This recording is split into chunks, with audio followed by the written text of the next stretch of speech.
Looking at the individual performances from Man United nil, Arsenal one, sorry, there is of course just one place to start, and that is Viktor Gyokeres. There's been a lot of debate about his debut. The stats say that it was a very poor debut, no shots, only he lost five of his six aerial duels, touched the ball, I think 21 or 22 times. You spoke there in the last section about, Arsenal had loads of situations where there was like 3-on-3, 2-on-2 counterattacks, and they just didn't pick the right pass. Jokeres was involved in quite a few of those. His sort of underwhelming debut, was that a case of him not making the right decisions, Arsenal not playing to his strengths, Matthias de Ligt having a blinder, or just a combination of all those factors? I say it's a combination of all those factors. Arsenal didn't help him at all in some of those situations in the first half. And I talk about getting better at making the runs. I'm looking at the wingers there. There were some opportunities when Odegaard was running at the heart of the defence, and Saka and Martinelli were just so narrow. They were making the same runs, kind of on the diagonal a little bit, and just in towards Gyokeres, and it just narrowed the pitch. And that's surely in that situation you want to stretch the play as far as possible and pull the defenders out as far as possible. I also think Arsenal need to release the ball to Gyokeres quicker than they do in some situations as well. Get them one-on-one. The one time they did that in the second half, when he did get sort of square delict up one-on-one, unfortunately trod on the ball pretty much, and the chance went. So it wasn't a good day for him. He didn't play particularly well. When he did get a couple of situations, he didn't take advantage of them. But it's his first game in the Premier League. He's not come up. He's so used to playing in a league where he can absolutely bully defences, and he's just at a level above everyone else there. He's not that anymore in the Premier League. He's going to have to adjust to playing against better defenders, stronger defenders, more physical defenders, better defensive midfielders. He's just going to have to adjust to all of this, and it's going to take time. I still am utterly convinced in my mind, if Kai Havertz hadn't picked up that little injury in pre-season, Mikel would not have started with Gyokeres in these first few games of the Premier League season. It would have been Havertz while Gyokeres adjusts and beds in and get used to things.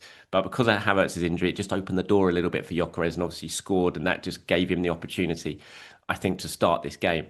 But it is going to be a loaning process. It's going to take a little bit of time. Not loads, because Arsenal have signed him for the here and now, so it can't be a project type thing. He's going to have to adjust quickly. But games like that at Old Trafford, that will help him, I think, in the long run. He'll know what he's coming up against now. And I hope he starts this weekend against Leeds. I think he will. I think it would be the wrong decision to take him out after one game. He's at home. The week before, he played really well at the Emirates, scored at the Emirates, and he'll be licking his lips, I think, at the prospect of playing Leeds this weekend at home in front of our Arsenal fans for the first time in the league this season. And I hope Mikel sticks to him. And I'm sure we'll see a much stronger performance, not just from him, but from Arsenal this weekend. Yeah, because like you said, as well as it being his first Premier League appearance, he had a very disrupted pre-season as well. After the transfer saga, he only played, I think, two full games in pre-season, then his debut off the bench on the Asia Tour. So does that have to be taken into account as well, the fact that he didn't play as many minutes in the summer as all of his teammates did? Yeah, I think so. Yeah, it absolutely does. It'd have been ideal if he'd been here a little bit earlier, but he wasn't because of the saga that the transfer turned into. So that does need to be taken into account. He's still adjusting. It's not just him; it's Arsenal trying to adjust to the way that he plays as well. As I said, that first half it was a very different Arsenal type performance that I'm not sure we would have seen if Kai Havertz was leading the line. I think Arsenal, when Gyokeres is there, they know they have to try and play a little bit differently to get the best out of him. So, it's a learning process on both sides for him, and it is for his teammates as well. So it will take a little bit of time. Again, it can't take too long because he's got to, it's, as Mikel said at the time, it's a here and now signing. So it can't take too long, but you've got to give everyone just a little bit of leeway to get used to their new surroundings. But then at the other end of the pitch, there was a man of the match display from Arsenal's number one, David Raya. 7 saves, including those two brilliant reaction stops from Cunha and Mbeumo. I mean, the amount of times we can sit here and say that Raya has bailed Arsenal out, just the list just keeps on growing. And I know that, this summer, Donnarumma is available, but honestly, is there any goalkeeper in the world right now that you would take over David Raya? Is there like an identifiable weakness to his game right now? I don't know if there's a weakness to his game. Obviously, he can always improve somewhere, but he's been a brilliant signing for Arsenal. He's been absolutely fantastic. He's so consistent. He's so assured. It's not just the saves either. I mentioned that corner when it came in the second half and the way he took advantage of that situation, bossed it. punched it away. He's so good at that. He's so commanding, especially for a relatively small goalkeeper as well. He's so commanding in and around the penalty area. When crosses comes in, he comes and claims them. He dominates his box so well. And I love that about him. Shot stopper, we know he can make some fantastic saves. The one in the first half, especially from Cunha, was great. And distribution wise, he's exactly what Mikel Arteta wants in a goalkeeper. So, everyone will have their own opinion on who the best keepers in the world are. And, people will look at Donnarumma, and we saw firsthand in the Champions League last season how good he can be and how unbeatable he can prove to be on his day. So, he's a fantastic keeper. Oblak at Atletico is always the keeper I have in my mind as, arguably the best in the world. He's just a fantastic keeper. But, for the way that Mikel Arteta wants his number one to play, there's no one else in the world who I think is sort of head and shoulders above David Raya in that. He's perfect for Arsenal and for Mikel Arteta.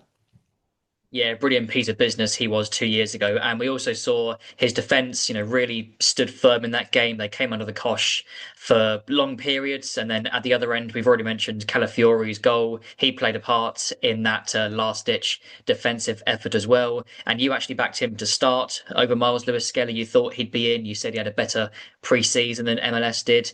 He had a disrupted first season, of course, Calafiori, with both his injuries and MLS coming through the ranks. But can you see this season being a real breakthrough season for Ricardo Calafiori? Yeah, if he stays fit, absolutely. I think it's really interesting the way Mikel's been using him so far this pre-season. He's been front and centre of pretty much every single Arsenal game. Mikel, if he's been fit, he started. Whether that be at centre back, which we saw for the first couple of games, and then left back, which we've seen for the last few as well. As you said, last season was such a disrupted one for him. But when he played, we could all see it. We could see how good he was and what he could bring to this team. And he's just a difference maker when he's in the side. Which is a strange thing to say about a left back, but he is. The way he plays, he just adds something. That personality he's got, that character he's got, the strength he's got. He's a really interesting player, and I think it's very, very clear in the way Mikel is using him so far during the summer and at the start of the season that he wants him to be a really, really key member of this team going forward. He can see the difference that he makes when he's on it. So yeah, we just injury wise, we just hope he can have a better season than he did last season, because if he's available, if he's fit, we can see the difference he makes. And Arsenal at fullback are unbelievably blessed. And I think it's going to be so important that Mikel just uses them really well in terms of minutes, in terms of rotation. Just make sure the four of them can stay fit. Do everything he can that all four of them can stay fit and you can use them, because it's going to be so useful to be able to have those four to call upon as the season progresses. And Calafiori is just such an exciting player. So exciting.